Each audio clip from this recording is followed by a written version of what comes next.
বন্ধুরা দেখতে পাচ্ছেন ব্যাকে যে পুকুরটা দেখছেন সেটা হচ্ছে চন্দননগর নোয়াপাড়া পুকুর। আগামী 22শে ফেব্রুয়ারি এই পুকুরটার ওপেনিং হতে চলেছে। পাশের মূল্য করা হয়েছে 4,000 টাকা। বেশ কিছু নিয়মাবলীগুলো আছে, সেগুলো একটু শুনে নিন আপনারা। অগ্রিম 1,000 টাকা দিয়ে আপনারা বুকিং করতে পারবেন। এই পুকুরে 3 গাছা ছিপ, কাটার কোনো বিধিনিষেধ বলা হয়নি। টোপ হিসাবে শুধুমাত্র আপনারা খোলের টোপই ব্যবহার করতে পারবেন, অন্যরকম সুজি, ছাতু বা কেমিক্যাল জাতীয় টোপ আপনারা ফেলতে পারবেন না। এই পুকুরে সাপ্তাহিক রবিবার, মঙ্গলবার এবং বৃহস্পতিবার করে পাস চলবে, সাপ্তাহিক 3 দিন।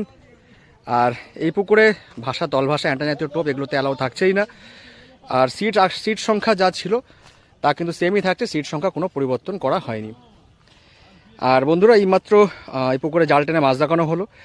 এই পুকুরে যা মাছ দেখানো হয়েছে সবটাই কিন্তু ভিডিওর সঙ্গে তুলে ধরবো। আর এই পুকুর পরিচালনার দায়িত্বে যিনি আছেন তাদের নাম্বার এই ভিডিওর সঙ্গে দেওয়া থাকবে। অবশ্যই আপনারা ফোন করে এই পুকুর সম্পর্কে বিস্তারিত খোঁজখবর নিতে পারেন এবং সিট বুকিং করতে পারেন। আর বন্ধুরা অবশ্যই পুরো ভিডিওটা দেখবেন। তো বন্ধুরা পুরো ভিডিওটা দেখতে থাকুন, আপনাদের সঙ্গে দেখা হচ্ছে অন্য কোনো ভিডিওতে নতুন কোনো তথ্য নিয়ে।